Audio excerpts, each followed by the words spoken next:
12 స్కంధములు భాగవతం తెచ్చుకుని మీ ఇంట్లో పెట్టుకుని నేను ప్రతిరోజు 50 పేజీలు భాగవతం అసుర సంధ్య వేళలో నమస్కారం చేసుకుని నేను సంధ్యావందనం చేసుకున్న తరువాత ఒక్క కప్పు కాఫీ స్నానానికి ముందు తాగేసి లేనిపోని ప్రమాదాలు తెచ్చేసుకోక్కర్లేదు, కాఫీ కూడా తాగక్కర్లేదా అనకండి. తాగి స్నానం చేసి సంధ్యావందనం చేసుకుని నేను 1 గంట సేపు 50 పేజీల భాగవతాన్ని చాలా నిదానముగా చదువుకుంటాను అని మీరు అలవాటు పెట్టుకున్నారనుకోండి, మీరు 12 స్కంధములు భాగవతం చదవడం మొదలెట్టేటప్పటికీ ఏ రుచీకుడి వృత్తాంతం దగ్గరికో లేకపోతే దక్షయజ్ఞం దగ్గరికో ఎక్కడికో వచ్చేటప్పటికీ మీకు ఒక ఉత్సాహం వస్తుంది. ఇక్కడ వరకు వచ్చాను కదా, తర్వాత కథ ఏమిటి అని. మీరు చదివింది ఉత్తినే పోదు. మీరు వెళ్ళి ఏం చేస్తారంటే మీ ఆఫీసులో పక్కవాడితో ఖాళీ ఉన్నప్పుడు ఈ మధ్య భాగవతం చదవడం మొదలెట్టానంటే నాకు ఒకటే అర్థం కాలేదు, దూర్వాసో మహర్షి విషయంలోనేమో అంతటి మహర్షి దూర్వాసో మహర్షి దగ్గరికి వెళ్ళేటప్పటికీ సుదర్శన చక్రం వెంటాడిందా, గజేంద్ర మోక్షంలోకి వచ్చేటప్పటికీ అగస్త్య మహర్షి వస్తే ఇంద్రజుమ్నుడు లేవలేదు కాబట్టి ఈయన శాపం పెడితే గజయోనిలోకి వెళ్ళాడా, ఈ 2 విషయాల్లో తేడా ఎందుకు వచ్చిందో నాకు అర్థం కాలేదండి అంటారు. అర్థం కాలేదంటే మీ మనస్సు ఊరుకుంటుంది. మీరు ఏ స్వామి పాదములు పట్టి నమస్కరిస్తే మీ మనస్సుకి అటువంటి జవము కలుగుతుందో అటువంటి స్వరూపము, అటువంటి సాధకుడు, అటువంటి భక్తుడు, అటువంటి పరబ్రహ్మము హనుమా. అందుకని ఆయన పాదములు పట్టుకుంటే ఏం కలుగుతుంది, మీ మనస్సుకి కూడా అటువంటి జవము కలుగుతుంది. అటువంటి జవమున్న అటువంటి మనసున్న మనిషి ఎవడో వాడు మాత్రమే సమాజమునకు ఆస్తి. వాడు 10 మందిని తనతో పాటు తీసుకెళ్ళగలుగుతాడు, 10 మందికి మంచి మాట చెప్పగలుగుతాడు, 10 మందిలో ఉత్సాహము నశించిపోయి కష్టంలో ఉన్నవాడిని బతికేటట్టు చెయ్యగలుగుతాడు. ఇంకింతకన్నా ఏం కావాలండి? చచ్చిపోయేవాడిని కూడా బతికించగలిగితే ఎవడి మాట చెప్పాడో వాడి జన్మ సార్థకత పొందినట్టే. ఇది మీకు రావాలంటే, మనస్సుకు అటువంటి జవము కలగాలంటే ఎక్కడి నుంచి వచ్చింది జవం? బాగా జ్ఞాపకం పెట్టుకోండి. సంకల్ప వికల్ప సంఘాతమైనటువంటి మనస్సు మీరు ఏదో ఒక ఆధారమును అందించడంలో పొరపాటు పడితే, ప్రమాదమునకు లోనైతే, ప్రమదితవ్యం మీరు మరిచిపోతే ఆ మనస్సు వేరొక వస్తువుని పట్టుకుంటుంది తప్ప ఉట్టినే ఉండదు. మీరు ఈశ్వరుణ్ణి అందించలేదు, అది ఊరుకోదు, టీవీ పెట్టుకుంటుంది. మీరు ఈశ్వరుణ్ణి అందించలేదు, అది ఊరుకోదు, రేడియో పెట్టుకుంటుంది. మీరు ఈశ్వరుణ్ణి అందించలేదు, అది ఊరుకోదు, సినిమాకి ఎడుతుంది. మీరు ఈశ్వరుణ్ణి అందించలేదు, అది రోడ్లు పట్టుకు పరిగెడుతుంది. ఏమీ తోచలేదు, మెయిన్ రోడ్లో తిరిగి వస్తానని ఎడతాడు. మీరు అలవాటు చెయ్యడం మొదలు పెట్టండి. 12 స్కంధములు భాగవతం తెచ్చుకుని మీ ఇంట్లో పెట్టుకుని నేను ప్రతిరోజు 50 పేజీలు భాగవతం అసుర సంధ్య వేళలో నమస్కారం చేసుకుని నేను సంధ్యావందనం చేసుకున్న తరువాత ఒక్క కప్పు కాఫీ స్నానానికి ముందు తాగేసి లేనిపోని ప్రమాదాలు తెచ్చేసుకోక్కర్లేదు, కాఫీ కూడా తాగక్కర్లేదా అనకండి. తాగి స్నానం చేసి సంధ్యావందనం చేసుకుని నేను 1 గంట సేపు 50 పేజీల భాగవతాన్ని చాలా నిదానముగా చదువుకుంటాను అని మీరు అలవాటు పెట్టుకున్నారనుకోండి, మీరు 12 స్కంధములు భాగవతం చదవడం మొదలెట్టేటప్పటికీ ఏ రుచీకుడి వృత్తాంతం దగ్గరికో లేకపోతే దక్షయజ్ఞం దగ్గరికో ఎక్కడికో వచ్చేటప్పటికీ మీకు ఒక ఉత్సాహం వస్తుంది. ఇక్కడ వరకు వచ్చాను కదా, తర్వాత కథ ఏమిటి అని.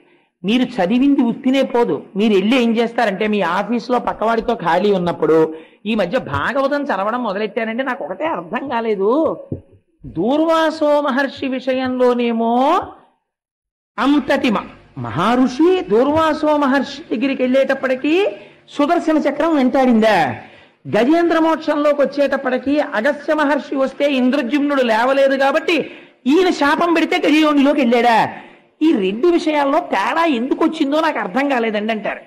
అర్థం కాలేదంటే మీ మనస్సు ఊరుకుంటుంది, పట్టుకుంది. ఇంకా మీరు అక్కడి నుంచి ఎవడైనా భాగవతం చెప్తున్నాడు అన్నారు అనుకోండి, ఓసారి వెళ్ళి విందాం ఈ విషయం ఏమైనా వస్తుందేమో అని అక్కడికి వెళ్ళడం మొదలెడతారు. ఆయన చెప్పలేదు అనుకోండి, అయ్యా మీరు ఏమో అనుకోకండి ఇలా 2ంటికి తేడా ఎందుకు వచ్చిందండి అంటారు. ఆయనకి సమర్థత ఉండి ఆయనకి చెప్పగలిగిన అదృష్టం ఈశ్వరుడు ఇచ్చాడు అనుకోండి, చెప్తారు. ఆయన చెప్పలేకపోయారనుకోండి ఆయన దోషమేం కాదు, ఆయన ప్రపంచంలో జ్ఞాని ఏం అయిపోవక్కర్లేదు, తను తరించడానికి 4 మాటలు చెప్పుకుంటున్నాడు. అయ్యా నేను ఆ కోణంలో పరిశీలన చేయలేదండి అంటారు. ఓన్లండి సార్ ఒక నమస్కారం, తప్పకుండా ఈ మాట ఎప్పుడైనా వేరొకరి దగ్గర ప్రయత్నం చేస్తాను, మీరు కూడా ఈ కోణంలో పరిశీలన చెయ్యండి. మనోజవం మనస్సుకి వినగలిగిన శక్తిని ఇవ్వగలిగినటువంటి వాడి గురించి వింటూ, అందుచేత స్వామి కథ వినేటప్పుడు మనోజవం అని ఎందుకంటున్నానంటే మీరు మనస్సుకి ఒక ఆశ్రయాన్ని, ఒక ఆధారాన్ని ఇవ్వడం అలవాటు చేశారనుకోండి. మీరు మనస్సుకి ఒక ఆశ్రయాన్ని ఇవ్వలేదనుకోండి, ఆశ్రయాన్ని ఇవ్వకపోతే ఏమవుతుందంటే అది వెతుక్కుంటుంది. అది వెతుక్కుంది అనుకోండి, మిమ్మల్ని ఇంద్రియాలకి లోను చేసేస్తుంది. ఇంద్రియాలకి ఏవి ఇష్టమో అటు ఎడుతుంది. కళ్ళెప్పుడు దేవాలయానికి వెళ్ళమనో, టీవీ చూడమంటాయి. అటు తిరిగింది అనుకోండి, జన్మ వృధా అవుతుంది. మీరు ఈశ్వరుణ్ణి అందించారనుకోండి, దానికి తీసుకొచ్చి మీరు భాగవతాన్ని, రామాయణాన్ని అందించడం మొదలు పెట్టారనుకోండి, చూశారా ఎంత పరీక్ష పెట్టేశారో హనుమ. వెంటనే ఒక పరీక్ష పెట్టారు. మనస్సుకు ఆధారం నేనని చెప్తున్నావు కదా, ఇంకోటి కూడా చెప్తే ఒప్పుకుంటావా చూస్తానన్నారు. అందుకని మీరు ఈశ్వరుణ్ణి అందించారనుకోండి, అది ఈశ్వరుడి వైపుకే తిరిగింది అనుకోండి. తిరిగితే ఏ వస్తువుని పట్టుకోవడం వల్ల మీరు ఉన్నతిని పొందుతారో, మనస్సుకి ఒక బలహీనత ఉంది, దానికి తప్పు ఉండదు. మీరు రోజు భాగవతం అలవాటు చేశారనుకోండి, మీరు రోజు భాగవతం చదవకుండా పడుకోండి. అయ్యో ఇవాళ నేను భాగవతం చదవలేదు, ఇవాళ నేను భాగవతం చదవలేదు, ఏదో తప్పు చేశాను అంటుంది. మీరు భాగవతం 12 స్కంధాలు ఉత్సాహంగా చదవడం అలవాటు చేసుకున్నారనుకోండి, 12 స్కంధాలు అయిపోగానే అమ్మయ్య దిక్కుమాలను కూడా వదిలిపోయింది అనరు. భాగవతం చదివానండి అంటే ఎవరో ఏనంటాడు, ఒక 6గురిని పిలిచి చక్కగా బ్రాహ్మణులకు భోజనం పెట్టండి, భాగవతం చదివారు కదా అంటాడు. మీ ఇంట్లో అనుకోకుండా భాగవతం చదివారు, మీ ఇంట్లో ఓ ఫంక్షన్ జరిగినాడు భోజనం పెట్టడం గొప్ప విషయం ఏంటండి? 12 స్కంధముల భాగవతాన్ని ఈశ్వరుడు నా చేత చదివించాడండి, వచనమే. కానీ పోతన భాగవతాన్ని వచనంలో చదివాను. 12 స్కంధములకు గుర్తుగా ఒక 12 మంది బ్రాహ్మణులకు సమారాధన చేసుకుంటున్నాను. సాయంకాలం వచ్చి కోటేశ్వరారు భాగవతము యొక్క శ్రవణ ఫలితము కదా పఠన ఫలితము అనో గంట మాట్లాడవయా, నీకు అరవడం అలవాటు కదా అని మీరు అన్నారు అనుకోండి, ఎంత మార్పు వచ్చేసింది చూడండి మీ జీవితంలో. ఓ 12 మందికి భోజనం పెట్టారు, మీ ఇంట్లో చిన్న ఫంక్షన్ ఏర్పాటు చేశారు, మీరు భగవత్ కథ వింటున్నారు. ఇక్కడతో వదిలేస్తుందా? భాగవతం చదివేసి అలా వదిలేయడం ఏంటి? రామాయణం కూడా చదువుదాం అంటారు. అని రామాయణం మంచిది ఎక్కడ దొరుకుతుందండి వ్యాఖ్యానం అని తిరుగుతారు. అనుకోకుండా రామాయణం అంటున్నారు. ఇవి చదవడం వల్ల మీరు ఎక్కడో ఏదో వెళ్ళి చెప్తుంటారు, ఎవరితోనో పంచుకుంటుంటారు, ఏదో మాట్లాడుతుంటారు.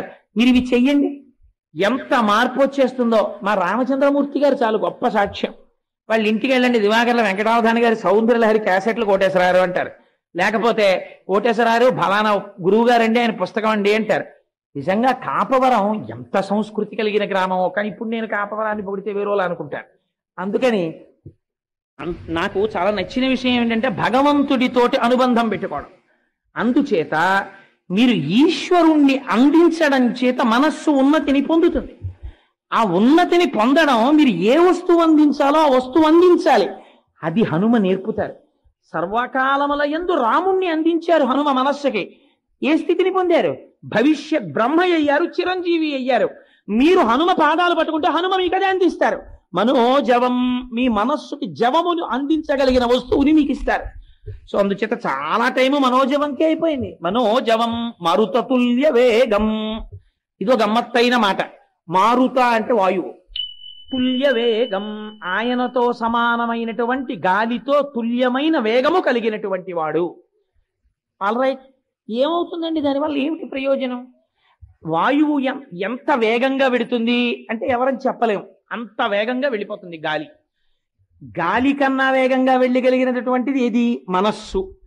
గాలి కన్నా వేగంగా వెళ్ళగలిగినటువంటి మనస్సు వెళ్ళకూడని చోట్లకు అన్నింటికీ వెళ్ళిపోతున్నప్పుడు నిన్ను అలా వెడుతున్న వాడివని గుర్తించగలిగిన వాడు ప్రపంచమునందు వేరొకడు ఉండడో. జ్ఞాపకం పెట్టుకో.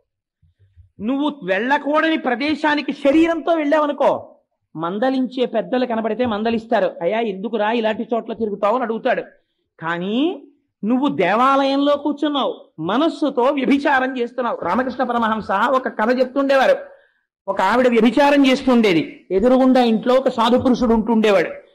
ఈ వ్యభిచారిని అనుకునేది, చూడరా తెల్లవారుజామున లేచాడు, గంగకి వెళ్ళాడు, స్నానం చేశాడు, హాయిగా పూజ చేసుకుంటున్నాడు, శిష్యులు వస్తారు, వాళ్ళందరికీ బ్రహ్మసూత్రాలు చెప్తాడు, వేదం చెప్తాడు, భగవత్కర చెప్తాడు, సాయంకాలం అవుతుంది భజన చేస్తాడు, హాయిగా ఇంత ప్రసాదం తింటాడు, పడుకుంటాడు. ఎంత అదృష్టవంతుడు, నా జన్మ ఉంది, ఎందుకు వచ్చిన దిక్కుమాలిన జన్మ? ఓ గంగకి వెళ్ళనా, ఎక్కడికెడతాను, ఎప్పుడు ఏ విటుడు వస్తాడా అని చూస్తాను, ఈ జన్మ ఇలాగే పాడైపోయింది కదా అనుకునేది. ఆయన అనుకునేవాడు, అదిగో చూసావా వచ్చేసాడు కారులో ఎవడో, అయిపోయాడు, సాలిగుట్లో చిక్కుకుపోయాడు, వీడు భ్రష్టుడైపోతాడు అని. ఎవరు వస్తున్నారో ఎవరు వెళుతున్నారో ఇవన్నీ ఆయన కిటికీలోంచి చూస్తుండేవాడు. ఇద్దరి శరీరాలు పడిపోయాయి. ఆవిడ్ని తీసుకెళ్ళడానికి ఈశ్వరుని యొక్క దూతలు వచ్చారు, ఈయన్ని తీసుకెళ్ళడానికి యమదూతలు వచ్చారు. అదేమిటండి, నేనేమో కాషాయం కట్టుకుని ఇంత కష్టపడ్డాను, ఇంత అల్లరి చేశాను, ఇంత ధ్యానం చేశాను, నాకు యమదూతలు వచ్చారు, వ్యభిచారిణిని తీసుకెళ్ళడానికి ఈశ్వర దూతలు వచ్చారు, తేడా ఏమని అడిగాడు. అడిగితే అయ్యా, శరీరము వ్యభిచార గృహంలో ఉన్న మనస్సు భగవంతుని యందుంది, నీ యొక్క శరీరము పూజా గృహంలో ఉన్న నీ మనస్సు వ్యభిచార గృహంలో ఉంది. మనస్సు కౌంట్, మనస్సుని తిప్పడానికి పూజ. అందుకే సహస్రనామం నమః నమః నమః నమః. ఎందుకు? మనస్సుని భగవంతుడి దగ్గరికి తీసుకెళ్ళడానికి ఎక్సర్సైజ్ అది. మీ మనస్సు ఎక్కడ కూర్చున్నా ఈశ్వరుడి దగ్గరికి వెళ్ళగలిగిన స్థితి వచ్చిందనుకోండి, అప్పుడు మీరు అభ్యున్నతిని పొందినట్టు. మీరు గుళ్ళోకి వెళ్ళి కూర్చున్న దిక్కుమాలిన కబుర్లే చెప్పి, ఓ ఫంక్షన్కి వెళ్ళినా కబుర్లే చెప్పి, అసలు మీకు మౌనం లేదు, ఈశ్వరుడి గురించి ఆలోచన లేదు, ధ్యానం లేదు. సదాశివ బ్రహ్మేంద్ర యోగి అస్తమానం భగవత్ కథలే చెప్పేవారు. చెప్తున్నా కూడా ఎక్కువ అదే మాట్లాడుతున్నారు. గురువు గారికి ఫిర్యాదు చేస్తే గురువులు అన్నారు, నువ్వు అసలు మౌనం పాటించవా అన్నారు. జీవితంలో మాట్లాడన్నారు సదాశివ బ్రహ్మేంద్ర యోగి, ఇక మాట్లాడలేదు. సో ఎందుకు చెప్తున్నానంటే, మనస్సు అనేటటువంటిది అంత ప్రధానం. మీరు మనస్సుతో ఏం చేస్తున్నారు అన్నది ఎవరికీ తెలియదు. నేను ఇంత భగవత్కథ చెప్పచ్చు, మీరందరూ ఏమనుకుంటారు, కోటేశ్వరరావు గారు అంతటి పుణ్యాత్ముడు ఎక్కడున్నాడండి అని నేను వస్తుంటే నాకు నమస్కారాలు చేస్తారు. కానీ నేను మనస్సుతో ఏ పాప కార్యాలు చేస్తున్నానో మీకు ఎవరికైనా తెలుసా? మీకు ఎవరికి తెలియదు. అంటే దిక్కుమాలనాడా నువ్వు అలాంటి పనులు చేస్తున్నావా అని అనకండి. ఒక ఉదాహరణ, నీచోపమానం వేరొకరి మీద పెట్టకూడదు కాబట్టి నా మీద పెట్టుకున్నాను. ఒకవేళ నా యందు అటువంటి పాపములు ఏమైనా ఉంటే అటువంటివి చేయకుండా నన్ను స్వామి ఉద్ధరించుగాక తప్ప నేను చేస్తున్నానని చెప్పట్లేదు. నీచోపమానం వేరొకరి మీద పెట్టకూడదు, అందుకుని నా మీద పెట్టుకుంటాను. సరే, అందుచేత ఇది ఎవరు పసిగట్టగలరు? పసిగట్టలేరు. మనస్సు వేగము అంత తొందరగా వెళ్ళిపోతుంటుంది, నీకే తెలీదు నీ మనస్సు వెళ్ళిపోతుంది అక్కడికి. అందుకని దీన్ని ఉద్ధరించగలిగిన వారు హనుమద్దిద్దగలరు. తరువాతది మరుతతుల్య వేగం, చాలా గాలి అంత వేగంతో వెడతారట. ఎవరు? హనుమ వెడతారు. అయితే హనుమ అంత వేగంగా వెడతారు, వాట్ ఇఫ్ మీకేమిటి ప్రయోజనం? ఎందుకు మీకేమిటి కలిసి వస్తుంది చెప్పండి? హనుమ వాయువంత వేగంతో వెడతారండి, అది మీరు చెప్పారు. అయ్యా నువ్వు వాయువంత వేగంతో వెళ్ళగలిగిన వాడవు, దానివల్ల మీకేమిటి ప్రయోజనం అంటే, మీకు ఒక ఉదాహరణ చెప్తాను. ఒక వ్యక్తికి ఓ 100 డిగ్రీలు జ్వరం వచ్చింది అనుకోండి. ఆ వ్యక్తి ఏం చేస్తాడంటే, ఏం పర్వాలేదే పక్క సందులోనే కదా హాస్పిటల్, కాస్త గాలి చల్లగా ఉంది వెళ్ళొస్తానని చెప్పి ఏదో లుంగి కట్టుకుని మెల్లిగా నీరసంగా పక్క సందులోకి వెళ్ళి హాస్పిటల్లో చూపించుకుని మెడికల్ షాప్కి వెళ్ళి మందులు కొనుక్కుని వస్తూ కాస్త ఏదొరగారింట్లోనో కాసేపు 4 కబుర్లు చెప్పుకుని కూడా వచ్చేస్తాడు. ఎందుకని అంటే 100 డిగ్రీల జ్వరమే కాబట్టి. అదే వ్యక్తికి డీహైడ్రేషన్ వచ్చింది అనుకోండి, అంటే ఒంట్లో నీరు నిలబట్టలేదనుకోండి, అతిసారంలో నీరు వెళ్ళిపోతుంది. అప్పుడు నడిపిస్తారా? నడిపించరు, రిక్షా ఎక్కించి తీసుకెడతారు. అంతేగాని పక్క ఆయన ఏమంటే మా ఆయనకి అతిసారంగా ఉంది అంటే, ఎందుకమ్మా రిక్షాలో వెళ్ళిపోవచ్చు అంటాడు. సపోజింగ్ హార్ట్ అటాక్ వచ్చింది. హార్ట్ అటాక్ వస్తే పక్కింటి ఆయన ఏమంటే మా వారికి హార్ట్ అటాక్ వచ్చేసింది, చెమటలు పట్టేస్తున్నాయి, గుండె నిప్పని పడిపోయారు అన్నారు అనుకోండి, ఎంత రాయి లాంటి వాడైనా వెంటనే కారు పట్టుకొచ్చి పడుకోబెట్టి హాస్పిటల్కి తీసుకెళ్తాడు. అప్పుడు ఏమైంది? వేగము ప్రాణరక్షణమునందు ఉపకరణమైంది. ఆ కారులో తొందరగా వెళ్ళడం, మీరు ఆ టైంకి వచ్చారండి బతికారంటారు. ప్రాణరక్షణమునందు వేగము చాలా ముఖ్యము. ఉన్నది కదా వేగం అని చెప్పి దిక్కుమాలిన వాళ్ళందరినీ మనం రోడ్ల మీద చూస్తుంటామే, ఎందుకు వెళ్ళిపోతాడో తెలియదు. తూనీగా వెళ్ళిపోయినప్పుడు వెళ్ళిపోయి ఎవరి మీద పడిపోతాడు. కళ్ళు తెరిచేటప్పటికి వీడు ఉంటాడు ఇంటెన్సివ్ కేర్ యూనిట్లో, ఎదురుకుండా వస్తున్న వాడు ఉంటాడు ఇంటెన్సివ్ కేర్ యూనిట్లో, ఏ పాపం లేకపోయినా సరే వాడికి. అలా వెళ్ళిపోయిందా వేగం? అది కాదు వేగం, ఒకరిని రక్షించడానికి పనికొచ్చేటటువంటి వేగము వేగము. మీరు అందుకే హనుమ వేగము దేనికి ఉపయోగపడుతుంది? మీరు రామాయణంలో జాగ్రత్తగా పరిశీలన చెయ్యండి. హనుమతో సమానముగా ఎగరగలిగిన వాళ్ళు ఉంటారు రామాయణంలో, కానీ ఎప్పుడెప్పుడు ప్రాణములు పెట్టాలన్నా ఉత్సాహంతో ఎగిరిపోయేవారు హనుమ ఒక్కరే. అందుకే మీకు ఒక ఉదాహరణ చెప్తాను. రామాయణంలో 2 సార్లు హనుమ సంజీవని పర్వతాన్ని తీసుకొచ్చారు యుద్ధకాండలో. ఒకసారి జాంబవంతుడు అన్నాడు, నువ్విప్పుడు వెళ్ళి సంజీవని పర్వతాన్ని తీసుకొస్తే తప్ప రక్షించగలిగిన వాడు వేరొకడు లేడు, అది తీసుకురావాలి అన్నారు. ఈ సంజీవని పర్వతాన్ని ఓ 6 నెలలు పట్టుకొచ్చారనుకోండి హనుమ. అక్కడికి వెళ్ళి అడ్రస్ ఎక్కడో తెలియలేదండి, నేను వెతికి పట్టుకొచ్చానండి అని పట్టుకొచ్చారనుకోండి. 6 నెలల తర్వాత ఏముంటుంది అక్కడ? ఆ అస్త్రం చేత బంధింపబడిన వాళ్ళందరూ ప్రాణాలు వదిలేస్తారు కదా. ఇప్పుడు ఏది కావాలి? అత్యంత వేగము ప్రాణరక్షణమునకు ఉపయోగపడింది ఆయన వేగం. ఆయన వేగం 100 యోజనముల సముద్రాన్ని దాటి సీతమ్మ తల్లి దర్శనానికి ఉపయోగపడింది. ఆయనంత తొందరగా వెళ్ళి ఉండకపోతే అసలు సీతమ్మ ఉరిపోసుకున్నటువంటి ఘట్టములో రామకథ చెప్పి ప్రాణములు నిలబెట్టగలిగిన వాడు ఏడి చెట్టు మీద? ఆయన వెళ్ళారు కాబట్టి రక్షింపబడ్డాయి. ఆయనంత తొందరగా వెళ్ళి సంజీవని పర్వతాన్ని తెచ్చారు కాబట్టి వేల వానరములు, కోట్ల వానరములు బతికాయి. వేగము దేనికి పనికొస్తుంది? ఆయన వేగము నిన్ను రక్షించడానికి పనికొస్తుంది. ఉత్తర క్షణంలో ఇప్పుడే ఇక్కడే వస్తున్న కష్టం నుంచి నిన్ను ఉద్ధరించగలిగిన శక్తి వాయువేగముతో రాగలిగినటువంటి హనుమ నిన్ను ఆపద నుంచి పైకెక్కిస్తారు. వాడు వస్తాడు, కానీ ఏం ప్రయోజనం? పోతన గారు అంటారు, కృతజ్ఞావళి బంధుత్వంబులు అంటారు. వాడొకడికి ఉపకారం చెయ్యడు. ఉపకారం చేసిన వాడిని కూడా చూసి తల తిప్పుకుని వెళ్ళిపోతాడు. అలాంటి వాడితో నీకు బంధుత్వం ఉంటే మాత్రం ప్రయోజనం ఏమిటి? వాడేం ఉపకారం చేయడు వాడు. కానీ నువ్వు స్వామి హనుమా అని అన్నారనుకోండి, ఎదురుగుండా పటం కూడా అక్కర్లేదు. ఒక్కొక్క నాడు ఏమీ లేకపోతే పక్కనున్న పుల్ల తీసుకుని కొన్ని దృష్టాంతములు మీరు చదివితే తెల్లబోతారు.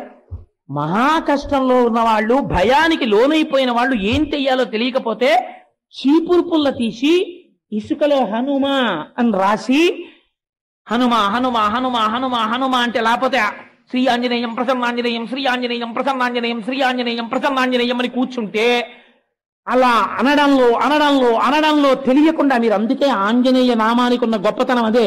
మీరు చూడండి, కావాలంటే ఎప్పుడైనా ప్రాక్టికల్ గాను మీరు అలా కూర్చుని శ్రీ ఆంజనేయం ప్రసన్నాంజనేయం, శ్రీ ఆంజనేయం ప్రసన్నాంజనేయం, శ్రీ ఆంజనేయం ప్రసన్నాంజనేయం అని కొంతసేపు అనండి. మీకు తెలియకుండానే ఏదో ఉత్సాహం, ఏదో శక్తి, ఏదో ధైర్యం మీకు వచ్చేస్తాయి. అందుకే ఇప్పటికీ పెద్దలంటారు, మీ కష్టమునకు మీకు సమాధానం తెలియకపోతే కడిగిన పుల్ల ముక్కొకటి తెచ్చి సుందరకాండకి నమస్కారం చేసి సుందరకాండలోకి కళ్ళు మూసుకుని పుల్ల ముక్క గుచ్చి మీరు సుందరకాండ తెరిచి చూస్తే మీకు ఆ నమ్మకం ఉంటే మీ కష్టానికి సమాధానం ఆ పేజీలో ఉంటుందంటారు. ఎందరో అలా పరిష్కారాలు పొందిన వాళ్ళ వృత్తాంతాలు నాకు తెలుసు. ఎప్పుడు ఫలిస్తుంది? సుందరకాండ ఔషధంగా పనిచేసేస్తుందంటే ఇంట్లో ఉంటే. ప్రతివారం వచ్చే పత్రికలు ఇన్ని తెచ్చి కట్టి బైండ్ చేయించి ఇంట్లో పెడితే నిన్ను రక్షించావు. సుందరకాండ నిన్ను రక్షిస్తుంది. ఇంట్లో 50 రూపాయలు పెట్టి సుందరకాండ కొంత ఇచ్చి ఇంట్లో పెట్టుకోలేవు? పెట్టుకోగలవు, నీకు శక్తి ఉంది. కానీ నీకు పూనిక లేదు, నువ్వు కొనవు. నీకు అక్కర్లేదు రామాయణం, నీకు అక్కర్లేదు సుందరకాండ, నీకు అక్కర్లేదు హనుమమూర్తి. 1000 రూపాయలు పెట్టి పనికి మాలినటువంటి క్యాన్వాస్ మీద ఇంకు చిమ్మిన చిత్రాలు తెచ్చి ఇంట్లో పెట్టుకుంటావు. ఒక్క ప్రసన్నమైనటువంటి హనుమ యొక్క మూర్తిని అక్కడ పెట్టి లేవగానే మనోజవం మరుతతుల్య వేగం అని నువ్వంటే కొన్ని కోట్ల వానరములను రక్షించిన చిరంజీవిని ఎందుకు రక్షిస్తారు? రక్షించి తీరుతారు. నీకు ఆ పూనిక లేదు, నువ్వు పొందవు రక్షణ. ఇది ఆయన వేగము నీ రక్షణ మనకు హేతువు. అంత తొందరగా వచ్చి రక్షిస్తాడు.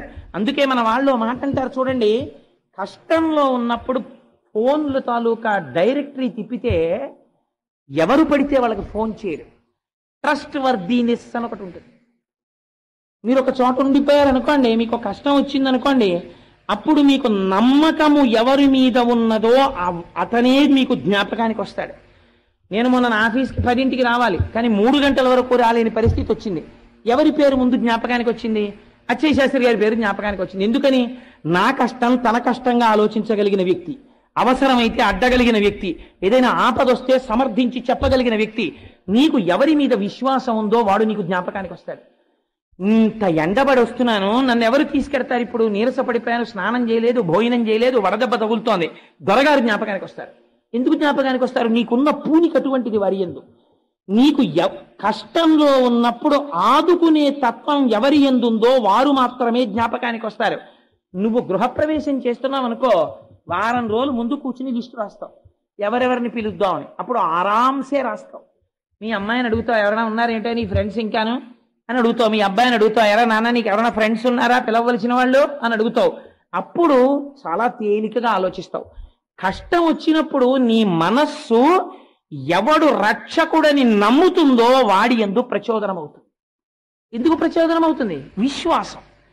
ఈ విశ్వాసము నీకు భగవానుని యందుంటే, హనుమయుండుంటే ఆయన కూడా మారుతతుల్య వేగం, గాలంత వేగంతో వచ్చి నిన్ను రక్షించగలరు. ఆయన వాయుపుత్రుడు కాదు. ఇంకొక గొప్ప రహస్యం, నమస్తే వాయో త్వమేవ ప్రత్యక్షం బ్రహ్మాసి. వాయువునకు వాయుపుత్రునకు తేడా లేదు. తండ్రికి కొడుక్కి అభేదం శాస్త్రంలో. ఆత్మా వై పుత్రనామాసి, తండ్రి శరీరాన్ని వదిలిపెట్టి కొడుకు శరీరంతో జీవితాన్ని పొందుతాడు అంటుంది శాస్త్రం. అందుచేత తండ్రికి కొడుక్కి భేదం లేకపోతే వాయువునకు హనుమకు తేడా లేదు. శరీరం ఎప్పుడు పడిపోతుంది? వాయు చలనం ఆగిపోతే పడిపోతుంది. అందుకే చచ్చిపోయే వాళ్ళు కూడా బతుకుతారు సుందరకాండ వింటే అంటారు. ఎందుకని? హనుమ వైభవమే వాయువు యొక్క వైభవం. నీ వాయువుని నిలబెడుతుంది. ఇంకింతకన్నా నీకేం కావాలి? అందుకని మారుతతుల్య వేగం జితేంద్రియం. స్వామి గురించి ఒక మాట అంటారు, జితేంద్రియం. ఆయన ఇంద్రియములను జయించినవాడు. బాగా జ్ఞాపకం పెట్టుకోండి. ఇంద్రియములను అణగదొక్కడానికి, ఇంద్రియములను జయించడానికి అస్థివశకాంతర భేదం ఉంటుంది. ఇంద్రియములను ఎవడు అణగదొక్కుతాడో వాణ్ణి ఇంద్రియములు పావులు కరిచినట్టు కరిచేస్తాయి ఒకనాడు. తపస్సు చేసే వాళ్ళల్లో చాలా మంది రాక్షసులు భ్రష్టులు ఎందుకు అవుతారో తెలుసండి? ఇంద్రియాల్ని బలవంతంగా అణిచిపెడతారు కొంతకాలం వాళ్ళు తప్ప వాళ్ళు ఇంద్రియములను స్వాధీనం చేసుకోలేదు. వాళ్ళకి స్వాధీనం కాలేదు ఇంద్రియం. ఇంద్రియము స్వాధీనమైందనుకోండి, ఇదే రావణాసురుడికి హనుమకి ఉండే తేడా ఇక్కడే వస్తుంది. ఈ తేడా రహస్యంగా స్వామి చెప్తారు. రావణాసురుడు తెల్లవారి లేస్తే త్రికాల సంధ్యావందనం చేస్తాడు, వేదం చదువుకున్నాడు, ఘన జటా చెప్పాడు, మంత్రములన్నీ తెలుసు, సాక్షాత్తుగా చతుర్ముఖ బ్రహ్మగారి యొక్క మునిమనవడు, లోకములనన్నింటినీ జయించినవాడు, అష్ట దిక్పాలకులను వశము చేసుకున్నవాడు. ఇంతటి వాడు హనుమని చూశారు. హనుమ రావణాసురుణ్ణి చూశారు. హనుమ ఎటువంటి స్థితిలో ఉన్నారు? నావాడన్నవాడు ఒక్కడు లేడు. కాంచన లంకలో ఉన్నారు. చుట్టూ రాక్షసులు ఉన్నారు. తానొక్కడే నిలబడి ఉన్నారు. బ్రహ్మాస్త్రము చేత బంధింపబడి ఉన్నారని రాక్షసులు అనుకుంటున్నారు. రావణుడు ఎలా ఉన్నాడు? తన వారి మధ్యలో ఉన్నాడు, తన ఊర్లో ఉన్నాడు, తన సింహాసనంలో ఉన్నాడు, తన అధికారముతో ఉన్నాడు, తాను ఆలోచించుకోగలిగిన స్థితిలో ఉన్నాడు, తన ఆలోచనని 10 మందితో పంచుకోగలిగిన స్థితిలో ఉన్నాడు. ఎవరు ధైర్యంగా ఉండాలి? రావణాసురుడు ధైర్యంగా ఉండాలి. ఎవరు భయంతో ఉండాలి? హనుమ భయంతో ఉండాలి. మహర్షి ఎంత అందంగా మాట్లాడతారో చూడండి. రావణుడు హనుమని చూశారు. శంకాహృతాత్మా దధ్యౌచా కపీంద్రం తేజసావృతం కిమేష భగవాన్ నందీ భవేత్ సాక్షాద్విహాగతః ఏన శప్తోస్మి కైలాసే మయా సంచలితే పురా అన్నాడు వాడు. వాడికి భయం వేసింది అన్నాడు. భయం వేయడం ఏమిటండి? మీరు చెయ్యకూడని తప్పులు ఏవో చేసి ఉంటే మీ మనస్సులో నిద్రాణముగా భయం ఉంటుంది. నేను చేసిన పాపం సామాన్యమైంది కాదు. కత్తి కుడిపేసే పాతకాలు చేశాను. ఏమో ఏ రూపంలో ఇవి కత్తి కుడుపుతాయో అని మీకు ఎప్పుడు భయమే. అందుకే వాడు హనుమని చూడగానే భయపడ్డాడు. ఇంత తేజస్సు ఏమిట్రా అన్నాడు. భక్తి తప్ప, ఈశ్వరుణ్ణి నమ్ముకోవడం తప్ప వేరొకటి చేత కాదు. అంతమంది స్త్రీలకి ఒంటి మీద బట్ట లేకుండా చూసినా మనస్సు కదిలిన వారు కారు. అందుకని ఈయన తేజస్సు భ్రంశము కాదు.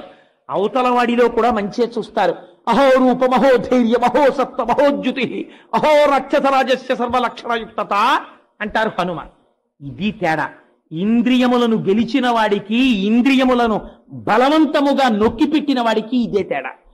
తపస్సు చేసిన నాళ్ళు రావణాసురుడు ఇంద్రియాలని బలవంతంగా తొక్కిపెట్టాడు.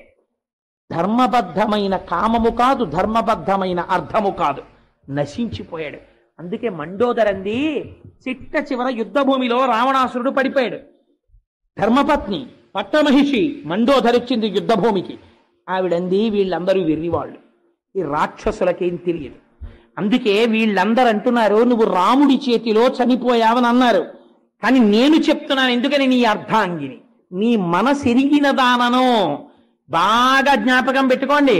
మీ మనస్సుని సర్టిఫై చేయగలిగినది ప్రపంచంలో భార్య ఒక్కతే. ఆయన ఎటువంటి వాడు, ఏ పరిస్థితులలో ఆయన ఏ తప్పు చేయగలడో ఈ భార్యకొక్కదానికి తెలుసు. అమ్మా కోటేశ్వరరావు గారిని ఇవాళ సాయంకాలం చూడరాని చోట ఈ కళ్ళతో చూశానమ్మా. వైన్ షాప్ లో నిలబడి ఉన్నారు కోటేశ్వరరావు గారు. నేను చూశాను తల్లి, నా మనస్సు బాధ ఆగక ఇంటికి వచ్చి అడుగుతున్నాను, ఎప్పటి నుంచి మొదలెట్టాడు ఈ పని అని అడిగారు అనుకోండి. మా ఆయన నవ్వు నవ్వి, పిచ్చాడా, వైన్ షాప్కి పువ్వుల కొట్టుకి తేడా కనిపెట్టకుండా 100 రూపాయల కాగితానికి చిల్లరకి గబుక్కులో వెళ్ళిపోయి ఉంటాడు మా ఆయన. అంటే నా గొప్పకి చెప్పాను అనుకోకండి, నీచోపమానం కాబట్టి మళ్ళీ నా మీద పెట్టుకున్నాను తప్ప.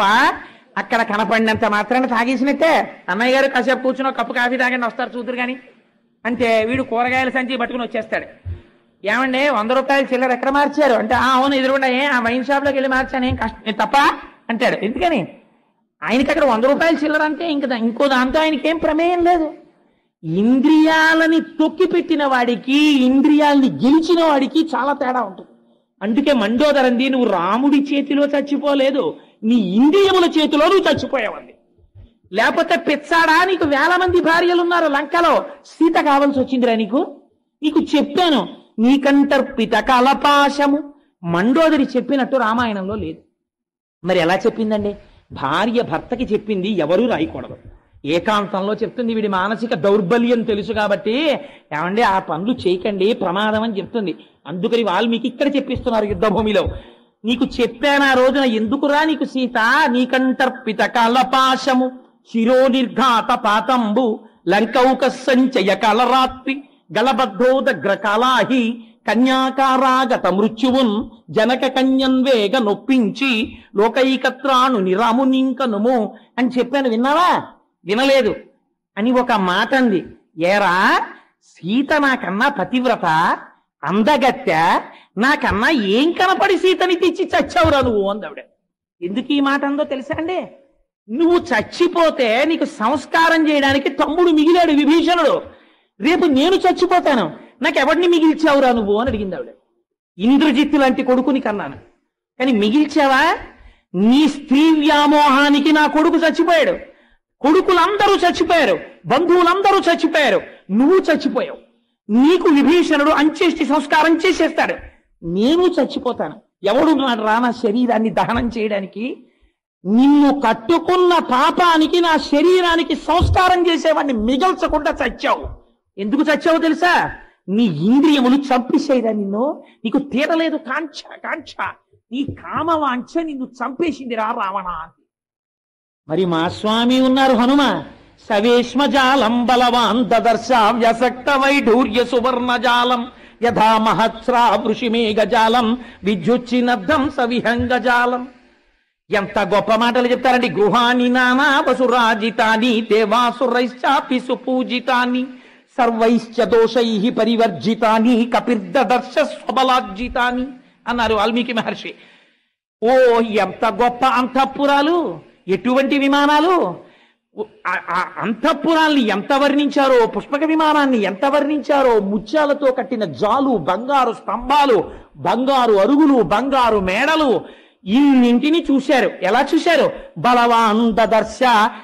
ఎందుకు వచ్చిన గొడవరా ఇవన్నీ అంటూ చూశారు తప్ప, అబ్బాయి ఎంత బాగుందిరా ఈ బిల్డింగ్, ఎంత బాగా కట్టాడురా, ఆర్కిటెక్చర్ ఎక్కడ తెచ్చాడో, ఎవడు ప్లాన్ చేశాడో, ఏమి బాల్కనీరా, ఏమి హాల్ డిజైన్ రా అని అన్నారనుకోండి వాల్మీకి మహర్షి, అన్నారనుకోండి హనుమ, సీతమ్మ దర్శనం అవ్వదు.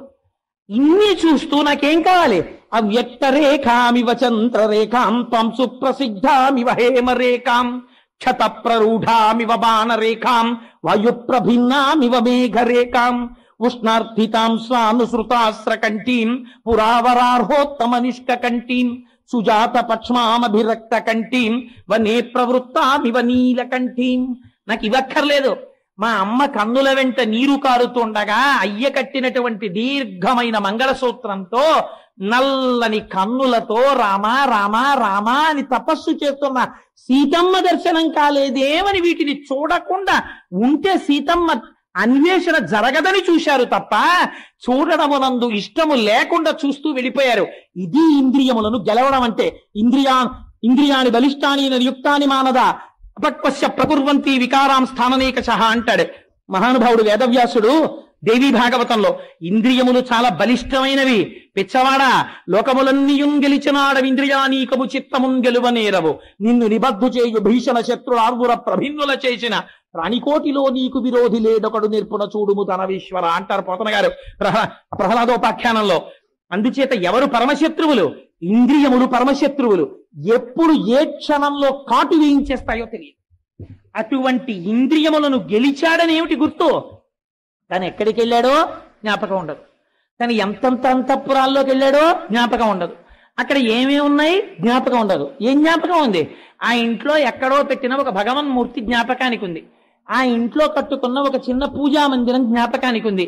ఆ ఇంట్లో వాడుకుంటున్న ఆచమన పాత్ర జ్ఞాపకానికి ఉంది. ఆ ఇంట్లో ఆవిడ పట్టు చీర కట్టుకుని నడిచొస్తుంటే ఆవిడలో లక్ష్మీ దర్శనం చేసి ఆ తల్లి నిజంగానే నడిచొస్తూ ఉంటే లక్ష్మీదేవి దర్శనం పొద్దున్న చేసినట్టే ఉంటుంది అంటాడు. ఈ దర్శనం ఎక్కడుందో దాని యందు ఇంద్రియముల యొక్క జయము ఉన్నది. అందుకే గురువులు శిష్యుణ్ణి ప్రశ్న వేసి చూస్తారు, ఎక్కడ ఆగుతున్నాడు వీడి దృష్టి అని. అంటే యాక్షన్ 500 కాదు, నిజంగా వాడి మనస్సులోకి ఇవి ఏవి వెళ్ళకూడదు. కామ క్రోధశ్చ లోభశ్చ దేహే తిష్టంతి తస్కరాః జ్ఞాన రత్నాపహారాజా తస్మాత్ జాగ్రత్త జాగ్రత్త అంటారు మహానుభావుడు శంకర భగవత్పాదులు. ఎప్పుడొచ్చి కాటేసేస్తాయో తెలియదు, ఎప్పుడొచ్చి కబళిస్తాయో తెలియదు. బలవంతంగా తొక్కి పెట్టి తపస్సు చేశాడు రావణాసురుడు, గెలిచారు హనుమ.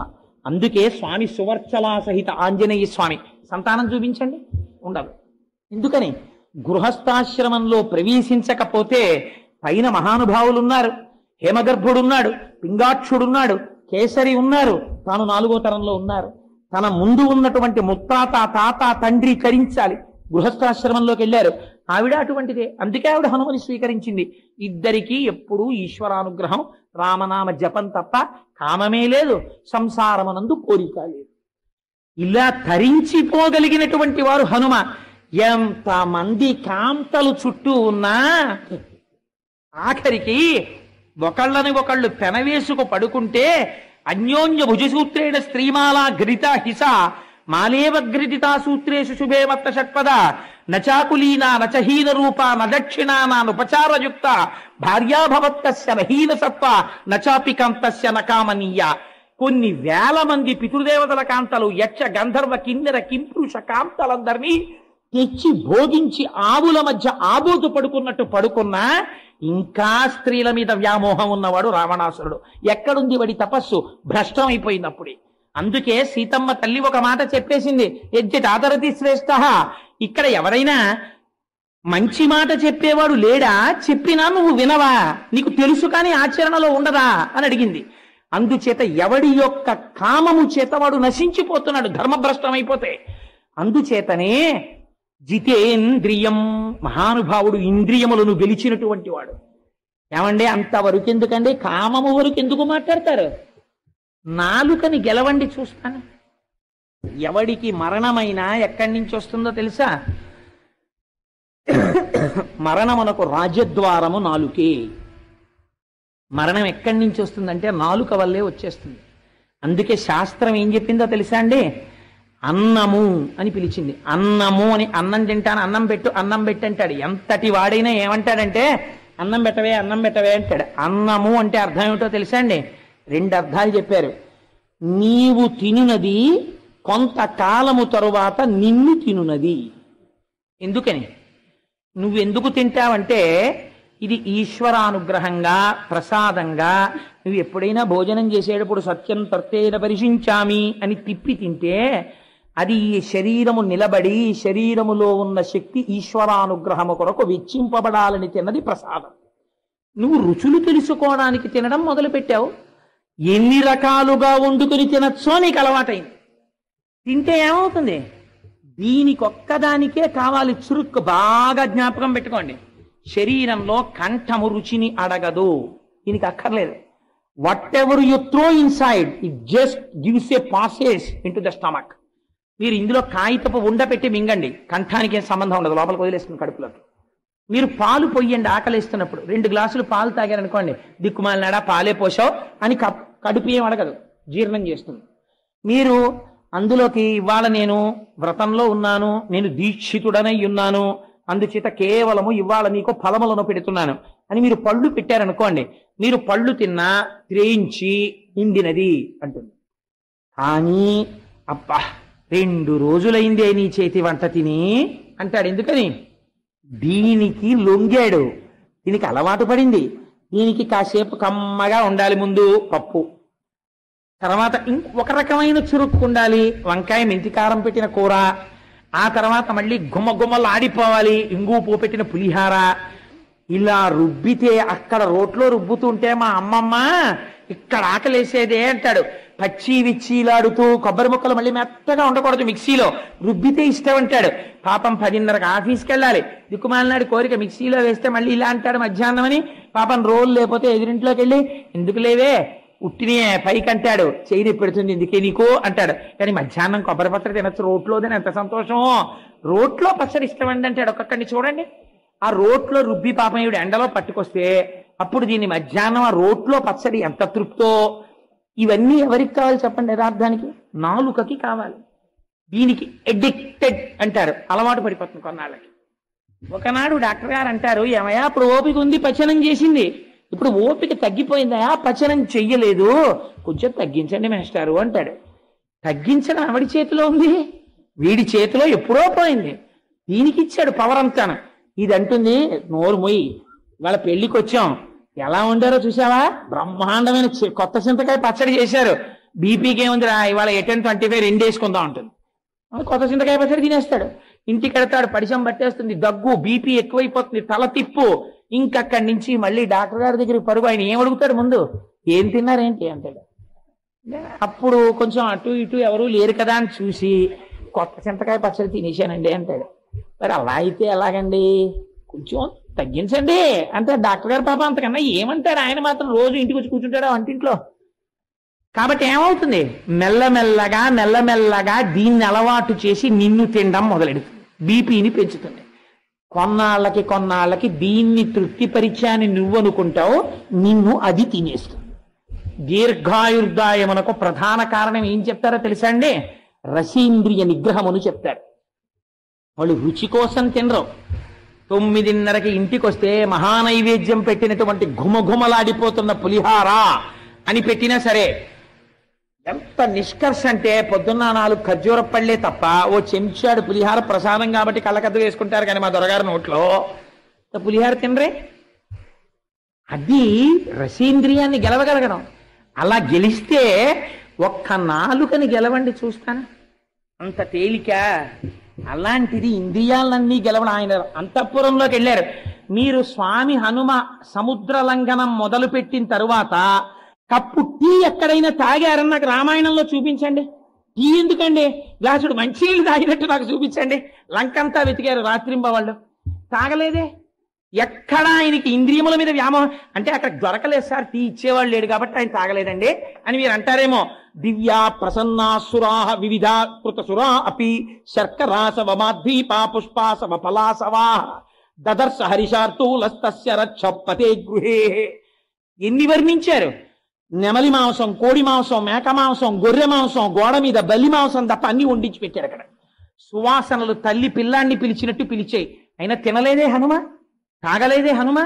సీతమ్మ మాత్రమే నాకు ధ్యేయం, ఆవిడని వెతకడమే నాకు కావాలి, ఇవన్నీ నాకు అక్కర్లేదని వెళ్ళిపోయారు. అటువంటి వారు. అందుకని జితేంద్రియం ఇవన్నీ ఒకెత్తండి. అసలైన ప్రైక్షోట్ ఉంది, ఇవన్నీ నిగ్రహించచ్చు. తీసుకొచ్చి అంతా అయిపోయిన తర్వాత అయా ఈ 50,000 ఉంచుకోండి కట్టలు కళ్ళ ముందు మిరిసిపోతుండగా 1000 రూపాయల కట్టలు పట్టుకొచ్చి ఇక్కడ పెట్టారనుకోండి ఎవరైనా, అయ్యో ఏమిటి 2 రోజులు ఉపన్యాసం చెప్తే 50,000 నెక్స్ట్ నాకు డబ్బులు అలవాట్లేదండి, 50,000 పెట్టి నేను మళ్ళీ వచ్చే సంవత్సరం వచ్చేటప్పటికే హనుమ యొక్క దేవాలయానికి బంగారు మకర తోరణం చేయించండి అని చెప్పి 50,000 పక్కన పెట్టి దిగిపోయి నేను వెళ్ళిపోయి ఇంటికి వెళ్ళి వాళ్ళందరూ ఉన్నారు ఇక్కడ ఇచ్చారు ఇంకెక్కడన్నా ఇస్తే బాగుండేదని ఇలా ఆ వేళ్ళు విరిచేసుకున్నారు అనుకోండి, ఏమిటి ఉపయోగం? మీరు మళ్ళీ దీని గురించి ఎప్పుడు మీకు జ్ఞాపకం రాలేదనుకోండి, రాకపోతే అప్పుడు మీరు జితేంద్రియం మనస్సుని గెలిచినట్టు. ఎవరెదురొచ్చారండి సముద్రం దాటుతున్నప్పుడు హనుమకి? మైనాకుడు వచ్చాడు, బంగారు పర్వత శిఖరములు ఎదురొచ్చాయి. ఎదురొచ్చి నిపత్య మమ శృంగేషు విశ్రమస్య యథాసుఖం, ఒక్కసారి మా దగ్గర వాలి చక్కగా 4 పళ్ళు తిని బంగారు శిఖరముల మీద పడుకుని హాయిగా విశ్రాంతి తీసుకో అన్నారు అనుకోండి. అంటే అబ్బా చాలా బాగుంది అని చెప్పి అక్కడ దిగిపోయారు అనుకోండి హనుమ, అయిపోయిందంటే సుందరకాండ. ఇంకక్కడతో ఇంకేముండదు, ఇంకెగర్రు. ఆయనే అన్నారు మధ్యే లవణతో యస్య విఘ్నోయమితి నిశ్చయ. సముద్రం మధ్యలో బంగారు పర్వతం ఏమిట్రా, ఇది తప్పకుండా విఘ్నమే. అందుకని బురసాపాతయామాస జీమూత విమమారుత కొట్టాస్తారని వక్షస్థలంతో కొట్టి చూర్రం చేసేశారు.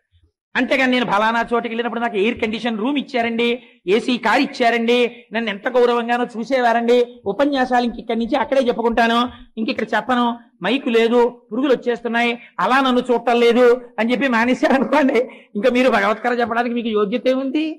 యోగ్యత లేదు. రెండింటి యందు తుల్యమును మీరు పాటిస్తే అది అనుభవించడం ఈశ్వర ప్రసాదం, ఇది అనుభవించడం ఈశ్వర ప్రసాదం అని మీరు అనగలిగితే అప్పుడు మీరు పూనికతో ఉన్నట్టు. అందుకే ప్రతిబంధకం వచ్చింది హనుమకి. వెంటనే మైనాకుడితో వదిలిపెట్టలేదు, సురసు వచ్చింది, నిన్ను మింగుతానంది. ప్రహృష్టవదన శ్రీమాన్ ఇదం వచనమబ్రవీత్. అంతే సంతోషంతో మాట్లాడారట. అమ్మ మింగేస్తావా? మింగేయి, ఏం పర్వాలేదు. కానీ ఏమిటో తెలుసా, ఒక్క చిన్న పనుందమ్మా. ఏమిటో తెలుసా అది? రాజా దశరథో నామ రథకుంజరమాజిమాన్. దశరథ మహారాజు గారి పుత్రుడైనటువంటి రామచంద్రమూర్తి అరణ్యవాసానికి వెళ్ళారు. ఒక్కసారి అథవామైథిలీం దృష్ట్వా రామంచ క్లిష్టకారిణం ఆగమిష్యామితే వక్తం సత్యం ప్రతిశృణోమితే. సీతమ్మ దర్శనం చేసి నీ నోట్లోకి వచ్చేస్తానమ్మా అన్నారు. కుదరదయా అంది. బొటన వేలంత అయ్యారు, లోపలికి వెళ్ళి బయటకు వచ్చేశారు. అమ్మా నువ్వు అన్నావు ప్రవిష్టోస్మి హితే వక్త్రం దాక్షాయని నమోస్తుతే. ఏమి బుద్ధిరా నాయనా నీది? అర్ధసిద్ధ్యై హరిశ్రేష్ఠాగచ్చ సౌమ్య యథాసుఖం సమాన ఈశ్వ వైదేహీం రాఘవేణ. మన సుఖమునందు కష్టమునందు తుల్య నిందా స్తుతిర్మౌని సంతుష్టో జనకేనచిత్ అనికేత స్థిరమతి భక్తిమాన్ మే ప్రియో నర. రెండిటి ఎందు తుల్యమునెవరు పాటిస్తున్నాడో వాడు మాత్రమే నా భక్తుడు తప్ప సుఖమును తలుచుకు తలుచుకు తలుచుకు తలుచుకు అది లేదని ఏడిచిన వాడు ఎంత దౌర్భాగ్యుడు. అందుకని రెండింటి ఎందు సమతౌల్యమును పాటించి అనుభవించినప్పుడు ఈశ్వర ప్రసాదం అని అనుభవించి వదిలవతల మారేసి, కష్టం వచ్చినప్పుడు ఇది కూడా ఇలా కూడా నాతో స్వామి చెప్పించాడు, తపస్సు చేయించాడు అని అదృష్టమని పొంగిపోయిన వాడెవరో వాడు నా భక్తుడు తప్ప కష్ట సుఖములను చూసుకున్నవాడు నా భక్తుడు కాదంటాడు పరమాత్మ. ఇది సుందరకాండలో స్వామి యొక్క పరాక్రమం.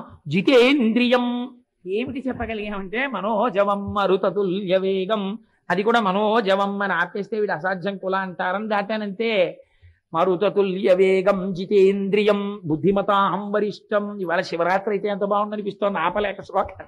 సరే, అందుచేత ఇంతకీ నేను ఎందుకు చెప్పవలసి వచ్చింది అంటే హనుమ యొక్క గొప్పతనమేమి అంటే మహానుభావుడి గురించి జాంబవంతుడు ఒక మాట చెప్పాడు యుద్ధకాండలో. ఇంద్రజిత్ ఎటువంటి బాణాలు కొట్టాడంటే కను రెప్పలకు కూడా కొట్టేశాడు ఇలాగా. మళ్ళీ ఇలా కనురెప్ప వేయకుండా అందరూ పడిపోయారు. ఒక్క విభీషణుడు హనుమ మాత్రమే లేచున్నారు. విభీషణుడు కాగడా పట్టుకుని వెతుకుతున్నాడు, మన వాళ్ళు ఎక్కడ పడిపోయారో చూసొద్దాన్ని రమ్మని. ఒక్కొక్కడిని వెతుకుతూ పెద్ద ఆయన జాంబవంతుడి దగ్గరికి వచ్చారు. పడిపోయి ఉన్నాడు జాంబవంతుడు. జాంబవంతుడిని చూసి విభీషణుడు అన్నాడు, నాయనా జాంబవంతా, నువ్వు కూడా ఇలా పడిపోయావా? నేనెవరో గుర్తుపట్టావా అన్నాడు. సాధారణంగా పడిపోయిన వాడిని ముందే ఏమంటామండి, ఆయనకి స్పృహ ఉందో లేదో అని నన్ను గుర్తుపట్టారా మాస్టారు అంటారు. వెటకారం అయితే మాస్టారు మేము గుర్తున్నావా అంటారు. అందుకని ఆయన దగ్గరికి వెళ్ళి నన్ను గుర్తుపట్టావా అన్నాడు విభీషణుడు. అంటే ఆయన అన్నాడు, నాయనా ఇంద్రజిత్తు నా కను రెప్పల మీద కూడా బాణం కొట్టాడురా, నా ప్రాణములు శోషించిపోయాయి. అందుకని నేను కను తెరిచి నిన్ను గుర్తుపట్టగలిగిన శక్తి ఇప్పుడు లేదు. ఎందుకని చూసినా కన్ను నీరసపడిపోయింది, గుర్తుపట్టలేదు. కానీ నీ కంఠధ్వని చేత నిన్ను గుర్తుపడుతున్నాను, నువ్వు విభీషణుడు అనుకుంటున్నాను అన్నాడు. అంటే అవును తాత, నేను విభీషణుడను అన్నాడు. అంటే జాంబవంతుడు అన్నాడు, ఇంటికి పెద్ద ఆయన లాంటి వాడు జాంబవంతుడు అంటే బ్రహ్మగారి అంశ. ఆయన ఆవలిస్తే పుట్టాడు ఆయన. వానరేంద్రం మహేంద్ర భయింద్రో వాలినమూర్జితం అంటారు బాలకాండలో. దేవతాంశలతో వచ్చారు వాళ్ళు. అటువంటి జాంబవంతుడు అన్నాడు, ఏ మహానుభావుణ్ణి తన గర్భవాసము చేయించిన తదుపరి కన్నదో, అలా కనడము చేత తాను పునీతురాలైనదో అటువంటి అంజనాదేవి యొక్క కుమారుడైన ఆంజనేయుడు కుశలమా? ఒక బిడ్డణ్ణి పొందితే, ఒక మహాభక్తుణ్ణి పొందితే, ఒక లోకోపకారిని చూస్తే ముందు ఏమంటారో తెలుసా అండి? అయ్యా మిమ్మల్ని కన్న మీ అమ్మగారు ధన్యురాలండి అంటారు. అందుకే పోతన గారు ఓ మాట అంటారు, ఎందుకురా కలుగనేటికి తల్లుల కడుపు చేటు, పాపం వాళ్ళని బాధ పెట్టడం తప్ప ఎందుకురా నీ జన్మ? ఎప్పుడైనా భగవంతుణ్ణి స్మరించావురా? చేతులారంగ శివుని పూజింపడేని, నోరు నవ్వంగ హరికీర్తి నుడువడేని, దయయు సత్యంబులోనుగా తలపడేని, కలుగనేటికి తల్లుల కడుపు చేటు అంటారు. ఇది హనుమ యొక్క ప్రాజ్ఞత. జాంబవంతుడు ఏమన్నాడో చూడండి. అటువంటి అంజనాగర్భ సంభూతుడైనటువంటి ఆంజనేయుడు కుశలమా అన్నారు. అంటే విభీషణుడు అన్నాడు, తాత పరాకుపటావు, ఎవరి గురించి అడగాలి?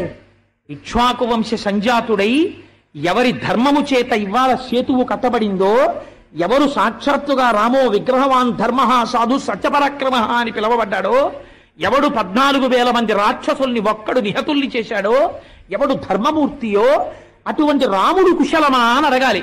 అటువంటి రాముణ్ణి అనుగమించి నిస్వార్థంగా వచ్చిన లక్ష్మణుడు కుశలమా అని అడగాలి, లేదా వానరరాజు సుగ్రీవుడు కుశలమా అని అడగాలి, యువరాజు అంగదుడు కుశలమా అని అడగాలి. వీళ్ళందరినీ వదిలి ఆంజనేయుడు కుశలమా అని అడిగావు. ఇది నువ్వు తెలిసి అడిగినదేనా, ఏమైనా మర్మమున్నదా అని అడిగాడు.